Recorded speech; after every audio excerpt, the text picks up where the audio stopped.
La Reserva Federal de Estados Unidos, quien se encarga de imprimir dólares, quiere que nos quedemos sin trabajo y que cada vez que vayamos al supermercado podamos comprar menos cosas para así forzar a las empresas a bajar los precios y que así la inflación pueda llegar al 2% que tienen como objetivo desde el 5% que se encuentra ahora. Hace ya varios meses que venimos hablando sobre la crisis económica en Estados Unidos que podría generar que millones de personas pierdan sus empleos. La principal causa de esta crisis es la inflación, que en el año 2022 alcanzó un nivel que no se veía desde la década de los 80. Para bajar la inflación, la Reserva Federal está subiendo la tasa de interés de los bonos del Tesoro de Estados Unidos, que son el instrumento que usa el gobierno para pedir dinero prestado a los inversores en la bolsa. La inflación se genera cuando el gobierno imprime mucho dinero y subir las tasas hace que los grandes inversores del mundo compren bonos del Tesoro en vez de invertir su dinero en empresas. Así, Estados Unidos saca dinero de la economía y hace bajar la inflación. Pero al mismo tiempo eso genera varios efectos muy negativos que hacen que las empresas vendan menos y las personas consuman menos también.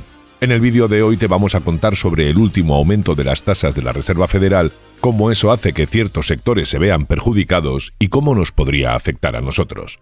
La Reserva Federal acaba de subir las tasas de interés en un 0,25% para luchar contra la inflación.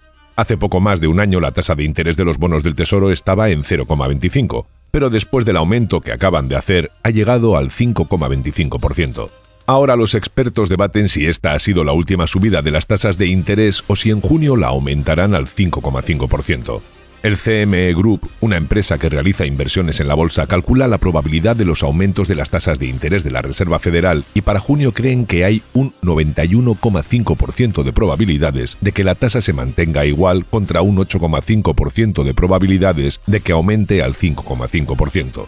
Pero más allá de que decidan aumentar o no la tasa, el nivel actual es tan alto que es parecido al de la crisis de 2008. Y eso está afectando mucho a varios sectores de la economía que ya están viendo cómo caen sus ventas, despidiendo empleados e incluso cerrando empresas.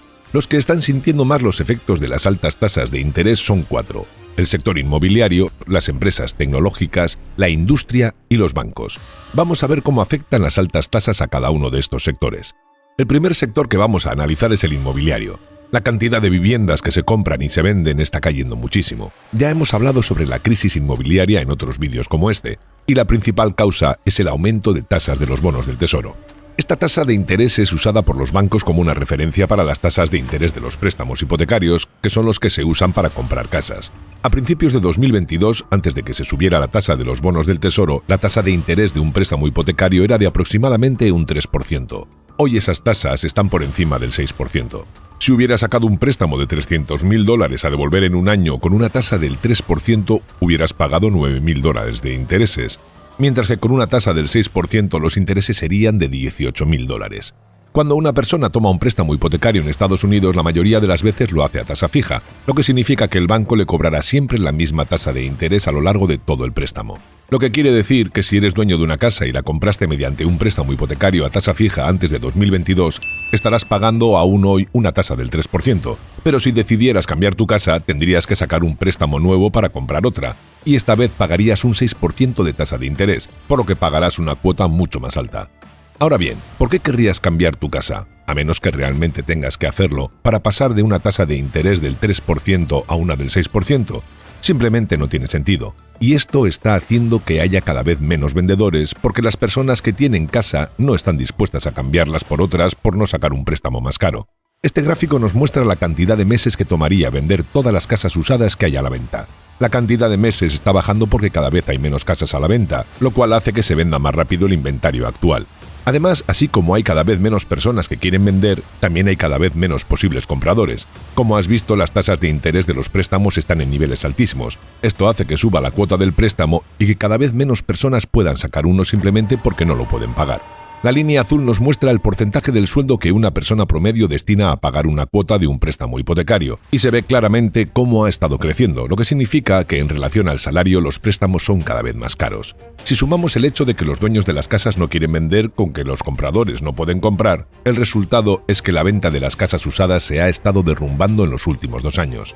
Pasemos al segundo ejemplo, que es el de las empresas tecnológicas. Hace unos meses publicamos en este canal un vídeo en el que hablamos sobre los problemas que están teniendo estas empresas y cómo despedían a sus empleados. Pero ¿por qué la subida de las tasas de interés les afecta tanto? La mayoría de las empresas de tecnología necesitan mucho dinero de sus inversores para crecer. Esto se debe a que la tecnología, como por ejemplo el software, es muchas veces fácil de copiar. Por lo que si una empresa no crece lo suficientemente rápido para convertirse en líder, pronto tendrá muchos competidores. Un ejemplo de esto es Uber, que fue la primera aplicación de viajes, pero una vez que se hizo conocida, rápidamente empezaron a surgir otros competidores como Lyft. Entonces, la mayoría de las empresas tienen grandes pérdidas porque gastan mucho más dinero del que ingresan en expandirse, como por ejemplo haciendo publicidad. Y para cubrir esas pérdidas es necesario el dinero de los inversores. El atractivo que las empresas tecnológicas tienen para los inversores es que en el futuro, si la empresa logra crecer, podría traerles grandes ganancias. Pero el problema es que con tasas de interés tan altas, los inversores pueden ganar mucho dinero hoy invirtiendo en bonos del Tesoro de Estados Unidos sin correr tanto riesgo, ya que ese país nunca ha dejado de pagar sus bonos. Eso hace que los inversores decidan dejar de darle su dinero a las empresas de tecnología para invertirlo en bonos. Si la tasa de interés fuese cercana a cero como antes de 2022, por más que sea menos arriesgado, no sería interesante para los inversores poner su dinero allí, y se lo darían a las empresas. De hecho, los inversores no solo están dejando de darle dinero a este tipo de empresas, sino que además están vendiendo sus acciones para invertir el dinero en bonos, lo que hace que los precios se derrumben. Este es el gráfico del valor del Nasdaq, un indicador que mide el precio promedio de las acciones tecnológicas de Wall Street. Desde finales de 2021, que es cuando la Reserva Federal comenzó a hablar de aumentar la tasa, el valor del Nasdaq ha estado cayendo. Vamos ahora al tercer sector, que es la industria. La fabricación de productos representa el 11,1% del Producto Interior Bruto de Estados Unidos, que es en dólares todo lo que el país consume y produce. La producción en las fábricas estadounidenses venía desacelerándose a lo largo de 2022, lo que significa que por más que seguía aumentando, esos aumentos eran cada vez más pequeños. Por ejemplo, que un mes aumente un 6%, al siguiente un 4% y luego un 2%. Pero ese crecimiento se detuvo. Aquí podemos ver cómo varió la producción en Estados Unidos por un mes respecto al mismo mes del año anterior. Por ejemplo, marzo de 2023 contra marzo de 2022. La producción venía creciendo a un ritmo cada vez más lento, y en diciembre de 2022 tuvo una caída del 1,3%, y en marzo de 2023 una caída del 1,1%. Esto se debe a que las personas cada vez compran menos productos. La línea azul muestra las ventas de bienes durables, que son los productos que no se consumen instantáneamente, como podría ser un automóvil o un electrodoméstico. A pesar de la inflación, durante 2022 las ventas de estos productos aumentaron. Sin embargo, a partir de diciembre se empezó a ver una caída fuerte en las ventas. Esto tiene dos motivos. El primero es que la inflación hace que tu sueldo te permita comprar cada vez menos cosas. Y entre comprar la comida o cambiar el auto, siempre vas a preferir posponer lo segundo. Además, así como los bancos usan la tasa de los bonos como referencia para los préstamos hipotecarios, también la usan para otros préstamos y para las tarjetas de crédito. Por eso muchas personas deciden no tomar préstamos o usar menos sus tarjetas para comprar cosas y así evitar pagar mucho menos dinero en intereses. Eso hace que haya menos demanda de estos artículos que suelen ser costosos y que las empresas decidan fabricar cada vez menos. Y el cuarto y último sector a analizar es el de los bancos. Así como en los sectores anteriores, hemos hecho otros vídeos en este canal hablando de la crisis bancaria que comenzó hace 2 meses con la quiebra de Silicon Valley Bank y siguió con la quiebra de otros bancos como Signature o First Republic. Y todas estas caídas están fuertemente relacionadas con la tasa de interés de los bonos del Tesoro. Ya dijimos que a causa de esos aumentos, los bancos estaban dando cada vez menos préstamos simplemente porque la gente no puede o no quiere pagar tantos intereses. Esto afecta a todos los préstamos, como podría ser un préstamo hipotecario o un préstamo para comprar un automóvil. La línea negra nos muestra el índice de solicitudes de hipotecas, que refleja la cantidad de préstamos hipotecarios que las personas piden a los bancos y desde finales de 2021 se ha estado derrumbando. El principal ingreso de un banco viene de prestar dinero. Lo que hace es tomar el dinero de los depósitos de sus clientes y prestarlo a personas y empresas a cambio de un interés. Por lo que si las personas no toman préstamos, los ingresos de los bancos caen. Por eso, a medida que aumenten las tasas de interés, los bancos tendrán menos ingresos y la crisis bancaria se profundizará. Hasta aquí vimos los sectores más afectados por las decisiones de la Reserva Federal, pero el problema no ha terminado. Estos sectores emplean a miles de personas y tienen impacto en otros sectores también. Por ejemplo, si el mercado inmobiliario se desploma, afectará también a todas las empresas que se dedican a fabricar productos relacionados con la construcción, como por ejemplo la madera. Por eso, por más que ahora solo notemos problemas en unos pocos sectores, es probable que a medida que pase el tiempo veamos cómo el resto de la economía de Estados Unidos empieza a sufrir. En unos meses prácticamente todos los sectores van a sentir los efectos del aumento de tasas y veremos más y más despidos. Hoy el nivel de desempleo es del 3,5%, que es realmente muy bajo, pero la Reserva Federal dijo que para el 2023 el desempleo podría aumentar al 4,5%, lo que representaría que otros 1,5 millones de personas perdiesen sus puestos de trabajo para finales de este año. También veremos este año una caída del Producto Interior Bruto, lo que podría llevar a una recesión, que es cuando las personas consumen menos y las empresas fabrican menos, generando despidos. Una encuesta hecha por Bankrate, una empresa que se dedica a dar consejos a las personas para que administren mejor su dinero, mostró que la probabilidad de una recesión para 2023 es del 64%, teniendo en cuenta las quiebras de los bancos y las tasas altas. Ahora bien, si el país se dirige a una crisis económica que va a generar desempleo y cierres de empresas, ¿por qué la Reserva Federal ha estado subiendo las tasas de interés?